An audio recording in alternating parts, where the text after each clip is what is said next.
Hello my dear students, मैं सीमा नागवान। स्वागत है आपका स्टडी विद सीमा नागवान में। आज फिर से हम करेंगे एक और प्रीवियस ईयर क्वेश्चंस पेपर। ठीक है, 30 क्वेश्चंस पूरे रखे हैं। जितने भी स्टूडेंट्स हिंदी की प्रिपरेशन कर रहे हैं सभी के लिए इम्पोर्टेंट है ये सभी क्वेश्चंस। देखिए प्यारे दोस्तों, आप सब अवश्य आइए। इस वाक्य में कौन सा कारक है? मैंने आपको बताया ये एक्सक्लेमेटरी साइन जब आपको दिख जाए, ठीक है, तो वो कौन सा हो जाता है? वो संबोधन कारक है कि आप किसी को बुला रहे हो, बुलाने के लिए, पुकारने के लिए, ठीक है, प्यारे दोस्तों को संबोधन कर रहे हो। कारक पे मैंने एक वीडियो बनाई हुई है, फुल डिटेल वीडियो, काफी अच्छे से एक्सप्लेन किया हुआ है।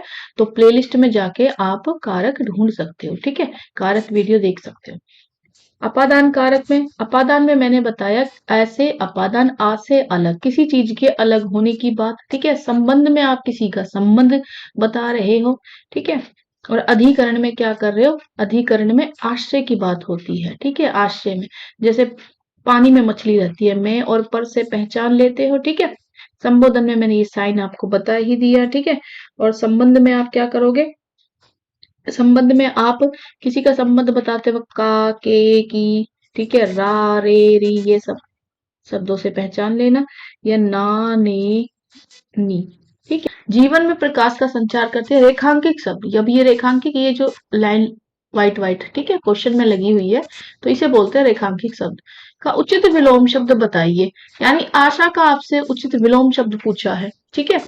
विलोम पे भी वीडियो है, ज्यादा डिटेल में हम यहाँ नहीं पढ़ रहे हैं, तो प्लेलिस्ट से आप डिटेल के लिए वहां प्लेलिस्ट से वीडियो निकाल के पढ़ सकते हैं। यहाँ सिर्फ हम क्वेश्चंस को खत्म कर रहे हैं। आशा का क्या हो जाएगा? उदास, दुख, निराशा या हताशा, तो क्या हो जाएगा? निराशा हो जाएगा, ठीक है।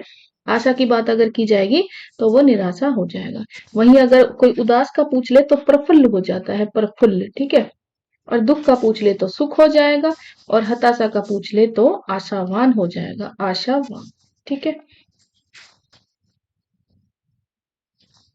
नेक्स्ट देखिए, निम्न में से कौन सा शब्द द्विगु समास का उदाहरण है? अब द्विगु कौन सा होता है? जहां पे आपको गिनती दिख जाती है, ठीक है, ठीक है। द्विगु गैसे, यहाँ पे गैसे गिनती अगर आपको कहीं भी दिख जाए, ठीक है, या मैं कहूँ कि संख्या आपको दिखा जाए।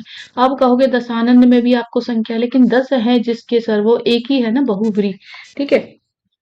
तो दशानंद तो आपका किस में चला जाएगा? बहुव्रीहि में, क्योंकि तीसरे पंदे की बात हो रही है, और वो तीसरा कौन है भाई? रावण है। 10 सर वाला तो एक ही था दुनिया में, ठीक है, कौन? रावण, जिसके बारे में बात करें तो वो तो बहुव्रीहि में चला गया, ठीक है।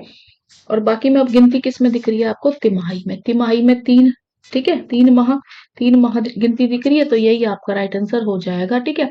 वहीं अगर बात कर लेते हैं कि बाकी सन्मार्ग और अत्याधुनिक में फिर क्या है, कौन सा समास है, ठीक है। इसका विग्रह कर दिया है, 3 माह का समाहार, ठीक है, समाहार, बिल्कुल, ठीक है। सन्मार्ग का विग्रह कर लेते हैं, सत है जो मार्ग, सत है जो मार्ग, ठीक है। तो कौन सा है भाई? कर्मधारय समास, कर्मधारय समास। अत्याधुनिक, आधुनिक से भी आधुनिक, आधुनिक से भी, आधुनिक से भी आधुनिक, ठीक है, आधुनिक से भी आधुनिक, आ की आवृत्ति हो रही है, तो कौन सा हो जाएगा? अवयवी भाव, ठीक है।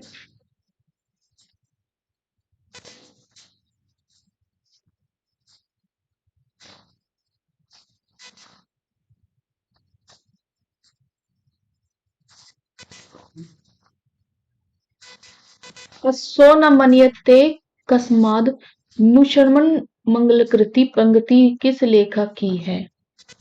तो आपसे बस लेखक का नाम पूछा है, तो ये किसकी है? जयदेव की है, ठीक है। श्रद्धा एवं प्रेम के योग का नाम भक्ति है, यह किसका कथन है? रामचंद्र शुक्ल का, मुक्ति भोगी हजारी प्रसाद द्विवेदी या श्याम सुंदर दास, तो ये किसका है? रामचंद्र शुक्ल का है, ठीक है। किसका है ये? रामचंद्र शुक्ल का।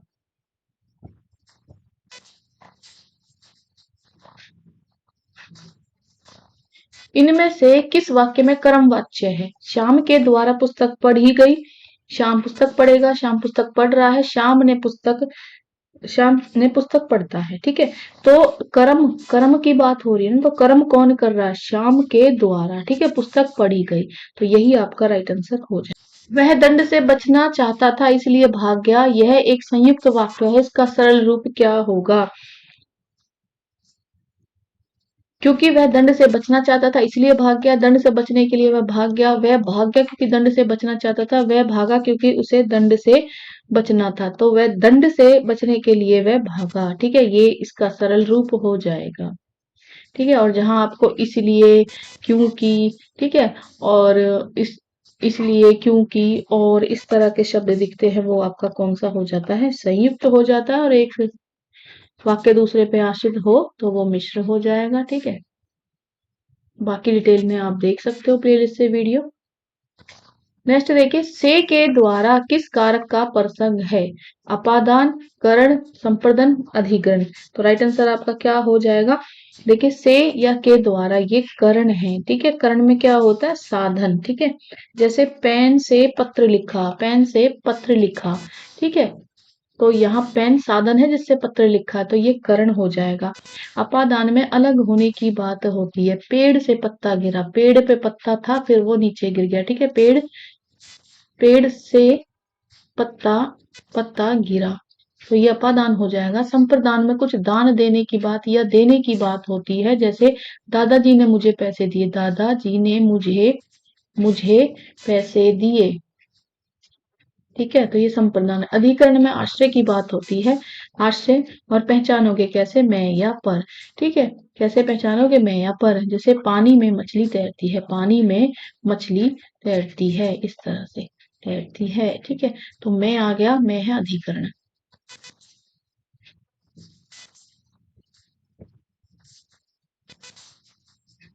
नेक्स्ट देखिए, काफी इंपॉर्टेंट है। आविर्भाव का विलोम क्या है? स्वभाव, प्रस्थान, त्रोभाव या प्रभाव। तो त्रोभाव हो जाएगा आविर्भाव का। वहीं अगर आपसे कोई स्वभाव का विलोम पूछ ले तो को स्वभाव हो जाएगा। वहीं प्रस्थान का पूछ ले तो प्रस्थान का प्रवेश हो जाएगा। और प्रभाव का पूछ ले तो भाई दुष्प्रभाव हो जाएगा। ठीक है, विलोम हर बार एक दो क्वेश्चन रखे ही जाते हैं। ठीक है, किसी भी प्रीवियस पेपर को आप देख सकते हो।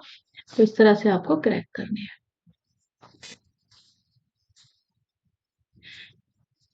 गागर में सागर भरना, मुहावरे का अर्थ लिखिए। दोहे की रचना करना, थोड़े में बहुत कहना, बहुत बोलना या कम बोलना। तो राइट आंसर क्या हो जाएगा? थोड़े में बहुत कहना। ठीक है, थोड़े में बहुत कहना, यही आपका राइट आंसर हो जाएगा।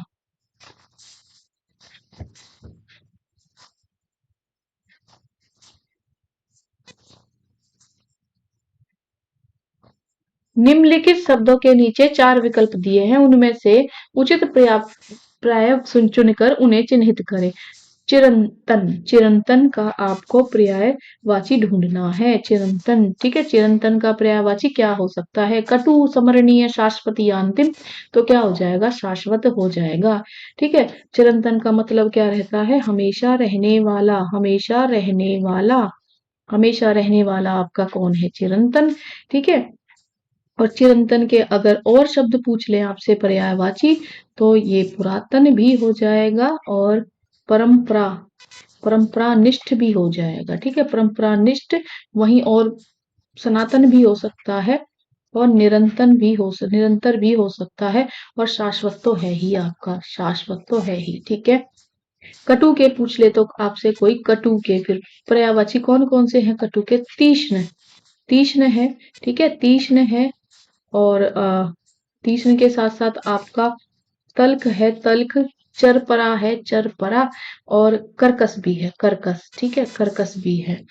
और वहीं आपसे समरणीय के पूछ लें तो समरणीय के कौन कौन से हैं? स्मृति, याद रखना किसी चीज को, शुद्ध भी हो सकता है और याददाश्त भी हो सकता है, याददाश्त। ठीक है, वहीं अंतिम के पूछ ले तो अंतिम के हैं अंत तोगत, अंत तोगत, चरम। ठीक है, अंत्य और अंत का, अंत का। ठीक है, इस तरह से आपको याद करने हैं। नेक्स्ट देखिए, इनमें से आकाश का पर्यायवाची कौन सा नहीं है? नभ, अवनी, अनंत, व्योम। तो कौन सा नहीं है? राइट आंसर क्या हो जाएगा? अवनी नहीं है। ठीक है, देखिए हमेशा आप देखना, जितने भी सेट पढ़ाए मैंने, आकाश से रिलेटेड पूछ ही लिया जाता है, तो इम्पोर्टेंट है इसीलिए पूछा जा रहा है। ठीक है, अवनी होता किसका है? अवनी बता देती हूँ, धरती का होता है, ठीक है। अवनी किसका होता है? धरती का होता है। धरती को और क्या बोलोगे? धरा, पृथ्वी, ठीक है। धरा, पृथ्वी, भू, इला भी बोल सकते हो, इला, इला, उर्वी भी बोल सकते हो, उर्वी, ठीक है। और धरित्री बोलोगे, और धरित्री, और क्या बोलोगे भाई? मेदिनी बोल दोगे, मेदिनी, और क्षिति बोलोगे, क्षिति, क्षिति बोलोगे, और वही मही बोलोगे, मही, और वसुंधरा बोलोगे, वसुंधरा, और क्या बोलोगे? वसुधा बोल दो, वसुधा, जमीन बोल दो, जमीन, ठीक है। ये सब है। वहीं अगर हम बात कर लें जरा आकाश के भी, आकाश के भी डिटेल मैंने कई बार बताया है आपको, आकाश के भी इंपॉर्टेंट है, लिख देती हूँ मैं फिर से। अभ्र, अभ्र, अर्श, अर्श, ठीक है। आसमान, आसमान तो हम सभी जानते हैं, अभ्र और अर्श याद कर लेना, ठीक है। अभ्र, अर्श, उर्दलोक, उर्दलोक भी है, ठीक है। आसमान को उर्दलोक या गगन, गगन तो हम पहले से ही पढ़ते आ रहे हैं, गगन, ठीक है। और मंडल, मंडल भी कहते हैं, मंडल। वहीं व्योम भी कहते हैं और अनंत भी कहते हैं, व्योम और अनंत, ठीक है। व्योम, अनंत और नभ, ये तो सारे आपको दिए ही हुए थे, ठीक है।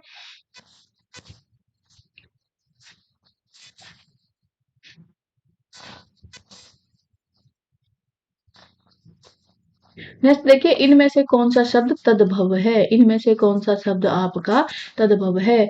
तो देखिए, वत्स, रात्रि, काज या वायु, तो राइट आंसर आपका क्या हो जाएगा? काज। तद्भव होते कौन से? हिंदी वाले, ठीक है, हिंदी वाले, ठीक है।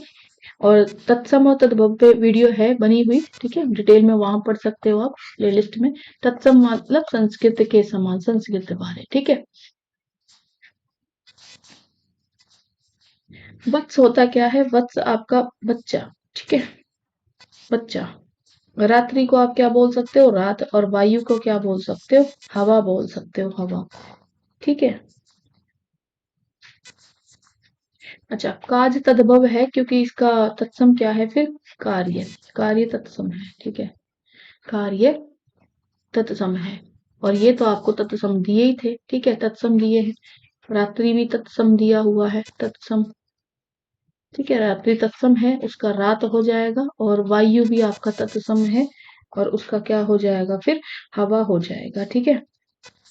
बाकी मैंने बताया है पहले भी आपको, देशज अपने देश के, जैसे कि लोटा, ठीक है, ठठेरा, धड़ाम, इस तरह के शब्द होते हैं, और जो विदेश से लिए हैं वो विदेशज, ठीक है।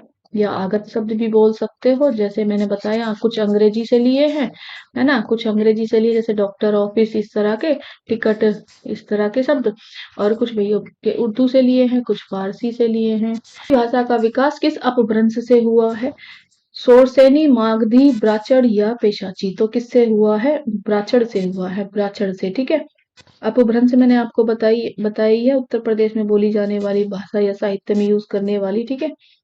शेरसनी बता देती हूँ, पश्चिमी हिंदी है, पश्चिमी हिंदी, ठीक है।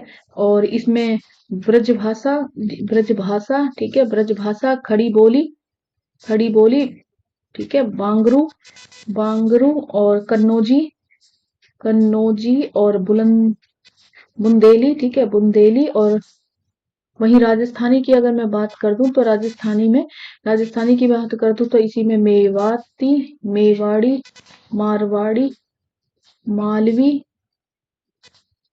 जयपुरी, और गुजराती, ठीक है। मार्गवी अगर आपसे पूछ लिया जाए, मार्गवी, तो मार्गवी, बिहारी, ठीक है, बिहारी। और भोजपुरी, भोजपुरी, भोजपुरी, बिहारी, और मैथिली, ठीक है, मैथिली, मगही, मगही, बांग्ला, उड़ीसा, ठीक है, उड़िया, बंगला, उड़िया, असमिया। पेशाची की आपको पता ही है, लहंदा और पंजाबी, ठीक है। और ब्राह्मण सिंधी, जितना इंपॉर्टेंट था मैंने आपको बता दिया, ठीक है।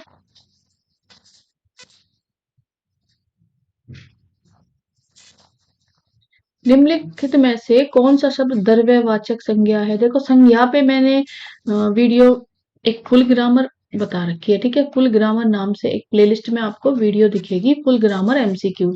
उसमें मैंने ऑलमोस्ट सभी क्वेश्चंस रखे हैं और टॉपिक में ही उसी टॉपिक से जो रिलेटेड जितनी मोस्ट इंपोर्टेंट पूरी डिटेल है वो मैंने एक एमसीक्यूज के थ्रू ही बता दी है, ठीक है। वैसे यहाँ बता देती हूँ संज्ञा वैसे मेन तो आपकी होती है 3 प्रकार की, ठीक है।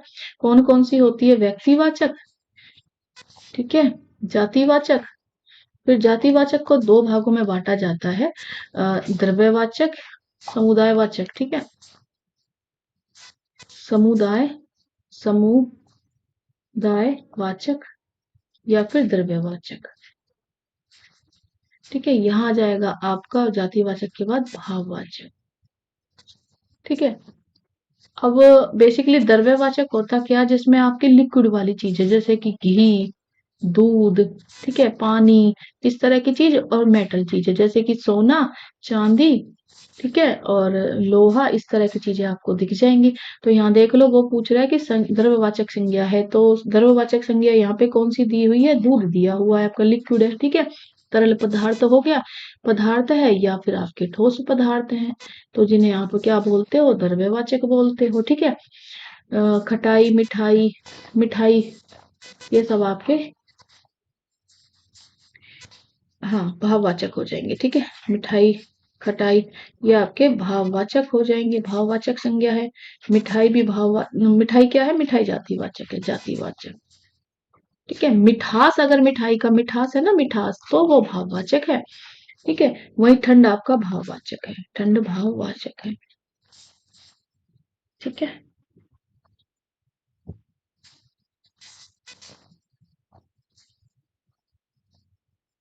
उत्साह किस रस का स्थायी भाव क्या होता है? उत्साह किस रस का स्थायी भाव क्या होता है? वीर रस, हास्य रस, करुण रस या श्रृंगार रस? तो क्या हो जाएगा राइट आंसर आपका? आपका राइट आंसर हो जाएगा वीर रस, ठीक है, ठीक है। वीर रस होता है। मैंने रस कई बार बताए हुए, प्लेलिस्ट से पहली वीडियो आप देख लो, हर बार मैं अगर डिटेल लिखूंगी तो हर बार वीडियो बहुत लंबी हो जाएगी, ठीक है। तो हास्य रस क्या होता है? हास्य रस आपका हास्य है, ठीक है। करुण रस की बात कर लेते हैं, शोक है, और श्रृंगार रस की बात कर लेते हैं, रति है, ठीक है। बाकी सारे रस मैंने हर वीडियो में लिखे हुए हैं, प्लीज आप वहां से प्लेलिस्ट से वीडियो देख सकते हो, हिंदी वाली। नेक्स्ट देखिए, एकल का विलोम शब्द है, एकल का विलोम शब्द क्या हो जाएगा? बहुवल हो जाएगा, पर्याप्त या उपयुक्त या अकेला, तो क्या हो जाएगा राइट आंसर? बहुवल हो जाएगा, ठीक है, बहुवल हो जाएगा एकल का, ठीक है। एकल का मतलब होता क्या है भाई? अकेला होता है, ठीक है। और वहीं बहुवल का अर्थ पूछ ले तो बहुत हो जाएगा या फिर अधिक हो जाएगा, बहुत या अधिक। पर्याप्त का अगर आपसे विलोम पूछ ले तो अपर्याप्त हो जाएगा, अपर्याप्त, अपर्याप्त। और उपयुक्त का पूछ ले तो अनुपयुक्त हो जाएगा, अनुपयुक्त, ठीक है। वहीं अकेला का पूछ ले तो दुकेला हो जाएगा, दुकेला, ठीक है। इस तरह से आपको करनी है।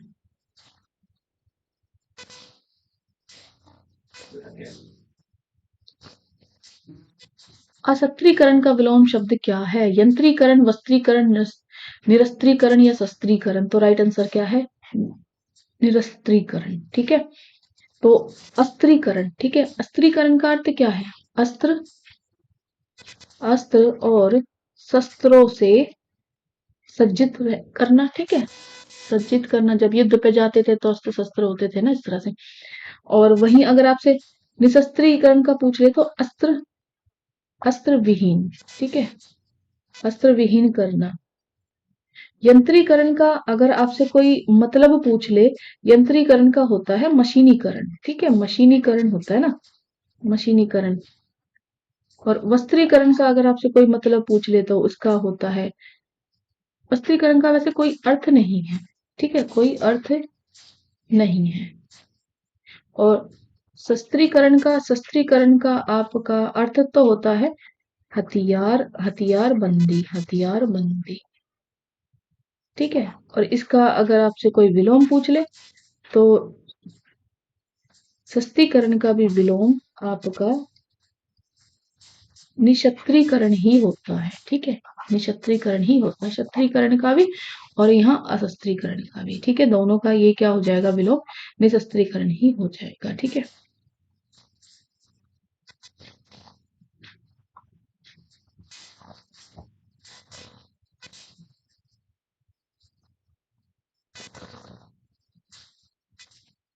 नेक्स्ट देखिए, इनमें से कौन सा शब्द परिकर का अनेकार्थी नहीं है? क्वेश्चन आपसे नहीं पूछ रहा है कमरबंद, परिवार, समूह या क्षत्रिय। तो राइट आंसर क्या हो जाएगा? क्षत्रिय। क्षत्रिय परिवार का अनेकार्थी शब्द नहीं है। ठीक है, कमरबंद है, कमरबंद भी है, परिवार भी है और समूह भी है, अनेकार्थी शब्द है। एक से अधिक अर्थ देने वाले को अनेकार्थी शब्द कहते हैं। ठीक है,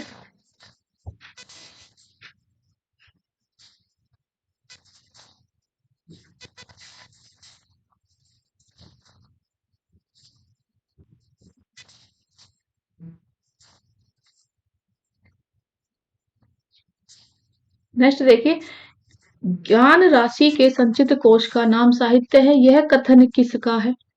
तो ये महावीर प्रसाद द्विवेदी जी का है। ठीक है, महावीर प्रसाद द्विवेदी जी। ठीक है, हिंदी के महान साहित्यकार है, पत्रकार है और युग प्रवर्तक। ठीक है, महान साहित्यकार, ठीक है, युग प्रवर्तक और पत्रकार। ठीक है, पत्रकार।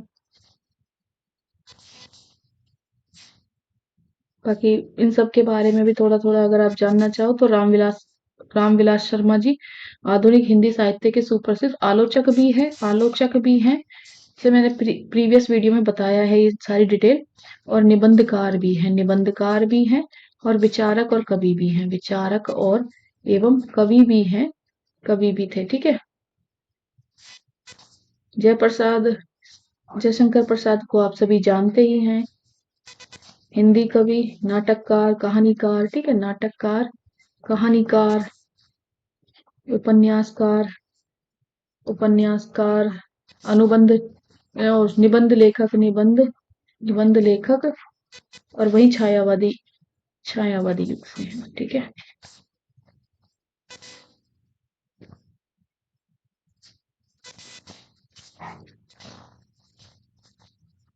रामचंद्र शुक्ल,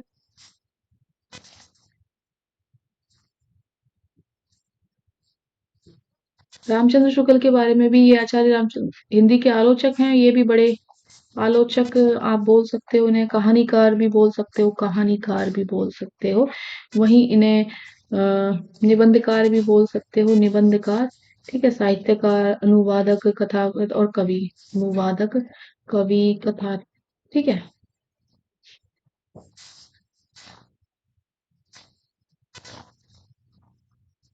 अपना अपना पराया किस समास का उदाहरण है? देखो, जब यहीं पे आपको विलोम दिख जाए ना, अपना पराया, ठीक है, विलोम जैसी स्थिति आ जाए या द्वंद जैसी स्थिति आ जाए तो, या विरोधाभास, ठीक है, विरोध, ठीक है, या मैं विरोध बोल दूं या फिर मैं विलोम बोल दूं, ठीक है, विलोम बोल दूं, विरोध बोल दूं, तो इन्हें द्वंद बोलते हैं। जैसे रात दिन, ठीक है, रात दिन, इस तरह से। दीर्घु आप जानते हो, गिनती। ठीक है, जहां संख्या आ जाए, आपकी संख्या आ जाए, जैसे कि नवरत्न, नौ रत्नों का समूह, नौ आ गया ना इसमें। ठीक है, त्रिरत्न, त्रिरत्न, तिमाही, अभी बताया इससे पहले क्वेश्चन में। बहुब्री आप जानते ही हो, जिसके किसी तीसरे पर्सन के बारे में बात हो, तीसरे के बारे में बात हो। महात्मा, महान है जो आत्मा। ठीक है, इस तरह से। या फिर दशानन, 10 सिरों वाले दशानन। ठीक है, जो 10 है सर जिसके रावण की बात हो रही है। तत्पुरुष में आपको जब विग्रह करोगे तो को से, इस तरह से शब्द दिखते हैं, जैसे मतदाता। ठीक है, मतदाता, मत को देने वाला, मत को देने वाला। तो को दिख गया आपको, जीता तो पुरुष है। ठीक है,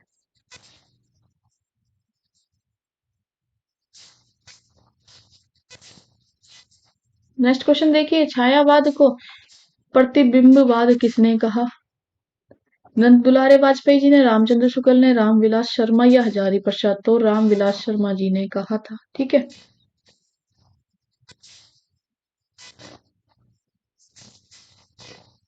शाधवनी का उच्चारण स्थान इनमें से कौन सा है? ओष्ट है, दंत है, मूर्धन्य है, तालव्य है? ये देखिए, प्लेलिस्ट से आप ये भी वीडियो निकाल सकते हो, प्लेलिस्ट से। ठीक है, वर्ण पे मैंने सारी पूरी डिटेल बनाई हुई है वहां पे। फिलहाल इसका आंसर क्या हो जाएगा? तालव्य हो जाएगा। ठीक है, तालव्य। ठीक है, तालव्य कौन से होते हैं? जब जिन्हें वो व्यंजनी है जो जीवा का आगे का भाग, आपकी जो जीभ है उसके आगे का जो भाग है ना, आगे का भाग वो तालु के कठोर भाग से स्पर्श करेगा, तालु के कठोर भाग से स्पर्श करेगा, कठोर भाग से स्पर्श करता है, ठीक है, भाग से स्पर्श करेगा। और कौन कौन से होते हैं? सारे के सारे चा, छा, ठीक है, जा, झा, ना और शा और या भी होते हैं, ठीक है, ये भी होते हैं। शा वैसे आपका उष्म में भी आता है, उष्म बोलते वक्त जो गर्मी पैदा कर दे, उष्म व्यंजन भी है, ठीक है। और सा महाप्राण भी है, महाप्राण भी है, महाप्राण भी है, और आपका ये अघोष व्यंजन भी है, अघोष व्यंजन भी है, ठीक है। बाकी आप जैसे जानते ही हो हिंदी में टोटल 52 वर्ण होते हैं, ठीक है, जिनमें स्वरों की संख्या, स्वर कितने हैं? 11 है, ठीक है। और मूल व्यंजन आपसे पूछ ले, मूल व्यंजनों की संख्या मूल मूल पूछे तो 33 है, ठीक है। और संयुक्त पूछ ले, संयुक्त पूछ ले, हर बार क्वेश्चन आता है संयुक्त से, संयुक्त 4 है, क्षत्रिय, त्रय, श्रेय और ज्ञानी, ठीक है। साफ साफ लिख देती हूँ थोड़ा सा, से क्षत्रिय, त्रय त्रिशूल, से श्रमिक और ज्ञानी, ठीक है। वहीं अगर आपसे पूछ ले अयोग, आयोग, आयोग वह कितने हैं? 2 होते हैं, 2। कौन कौन से? ए और ये वाला गण, ठीक है। और कुतिशिप्त भी होते हैं 2 ही आपके, कौन कौन से हैं? डा, डा और ना, डा और ना, ठीक है। इस तरह से होते हैं आपके 52, टोटल पूरे हो गए 52। चलिए ओष्ठ पे भी थोड़ी सी बात कर लेते हैं। ओष्ठ कौन सा होता है? ओष्ठ है आपका जिन व्यंजनों का उच्चारण ओष्ठ से हो, ओष्ठ से हो, होठ से बोल के देखो जरा, पा, फा, बा, भा, मा, ठीक है। दंते, दांत, जिनका उच्चारण दंते से हो, ठीक है, दंते से हो, दांत पे लगेगा आपका दा, ता, ता, था, दा, था, ना, ठीक है। मूर्धन्य कौन से होते हैं? जिनका उच्चारण मूर्धा से किया जाता है, ठीक है। मूर्धा से कौन कौन से होते हैं? टा वर्ग होते हैं सारे, टा, ठा, ढा, डा और ना, ठीक है ना। और तालव्य, तालव्य मैंने आपको बता ही दिए, ठीक है।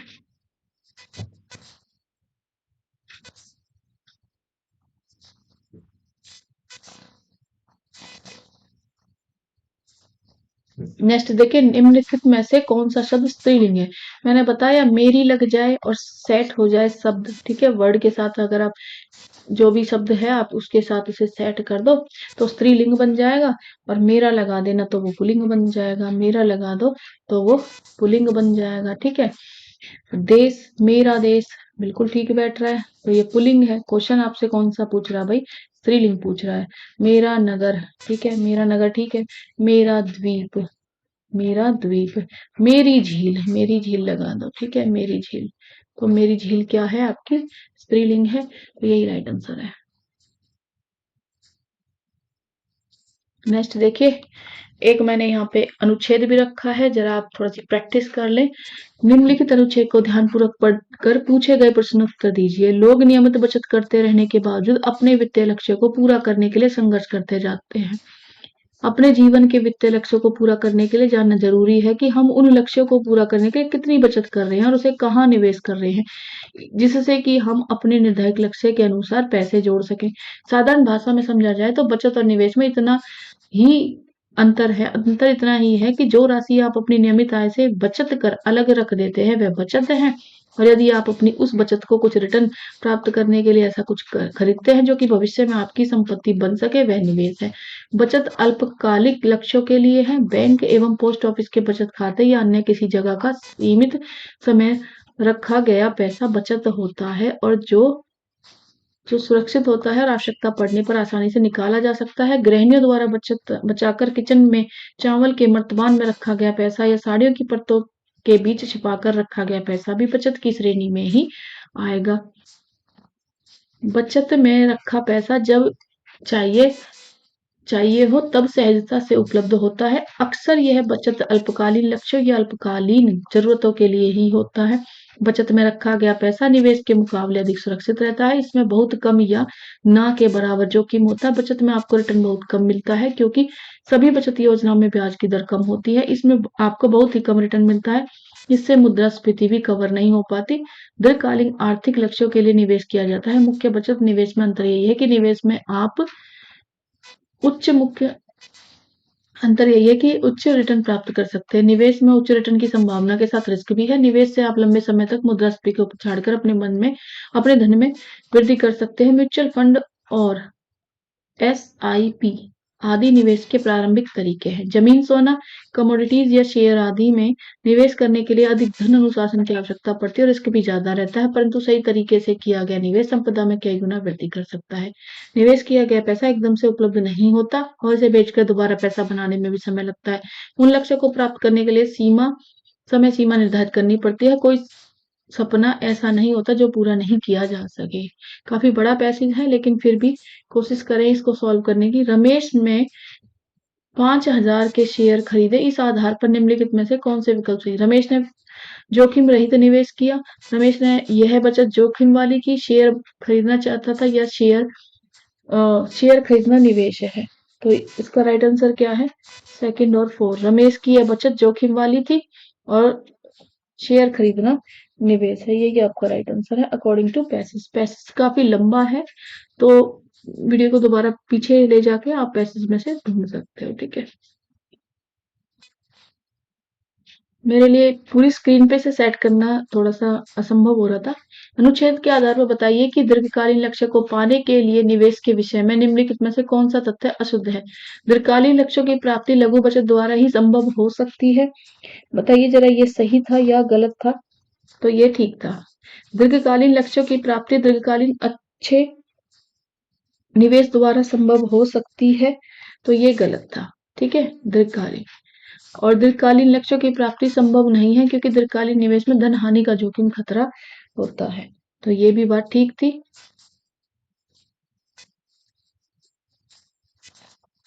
क्वेश्चन आपसे अशुद्ध पूछ रहा है ना, तो अशुद्ध के पॉइंट ऑफ व्यू से आपको देखना। बचत निवेश की तुलना में ज्यादा अच्छी है क्योंकि निवेश में जोखिम शामिल है जो गांठ के पैसे को भी ले जाएगा। तो ये भी अशुद्ध है। ये अशुद्ध है, ये अशुद्ध है, ये अशुद्ध है। तो ऑप्शन आपका कौन सा हो गया? 1, 3 और 4। ठीक है,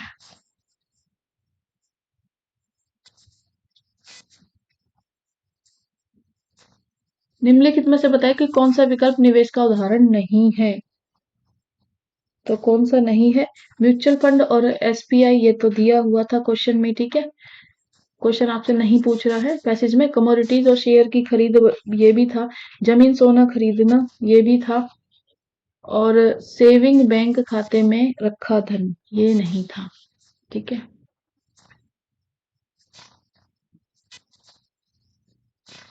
नेक्स्ट देखिए, अनुच्छेद के आधार पर बताइए कि निम्नलिखित में से निवेश की कौन सी सही विशेषता? निवेश से दीर्घकालीन आर्थिक लक्ष्य प्राप्त किए जा सकते हैं। बिल्कुल ठीक है। निवेश अल्पकालीन में धनार्जन का तरीका है। अल्पकाल में नहीं था, दीर्घकाल। गृहिणी द्वारा परिवार के खर्चों से बचाई गई राशि अच्छा निवेश है। अच्छा निवेश ये नहीं होगा। ठीक है, निवेश में उच्च रिटर्न की संभावना के साथ रिस्क भी होता है। ये भी बात बिल्कुल ठीक थी। ठीक है, तो आपका पहला और चौथा ठीक है। निम्नलिखित में से बताइए कौन सा विकल्प निवेश का उदाहरण है? कैसे उदाहरण है आपका? पहला था पोस्ट ऑफिस में 5 वर्ष की अवधि तक के लिए रखा गया धन, बच्चों के पिगी बॉक्स में रखा सेविंग खाते में रखा गया धन, या फिर सोने के गहने खरीदना। तो सोने के गहने खरीदना ये भी निवेश का ही उदाहरण है। पैसे एक ही जगह पर रखना मेरे लिए पॉसिबल नहीं होता, इसलिए इस तरह से मैंने लास्ट में रखती हूँ।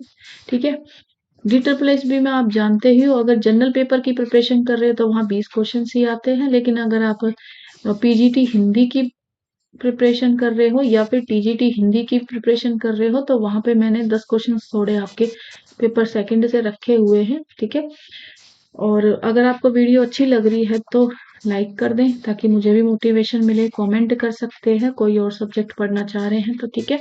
और चैनल को भी सब्सक्राइब कर लें, जैसे ही नई वीडियो मैं डालती हूँ आपको नोटिफिकेशन मिल जाएगा। जीके इंपॉर्टेंट प्रीवियस ईयर के क्वेश्चन सिलेक्टेड मैंने विद डिटेल डाले हैं, ठीक है। 10 क्वेश्चन भी रखे हैं, स्टैटिक जीके के हैं, सभी एग्जाम में पूछे जाते हैं, तो आप प्लेलिस्ट से निकाल के देख सकते हैं। Thank you for watching.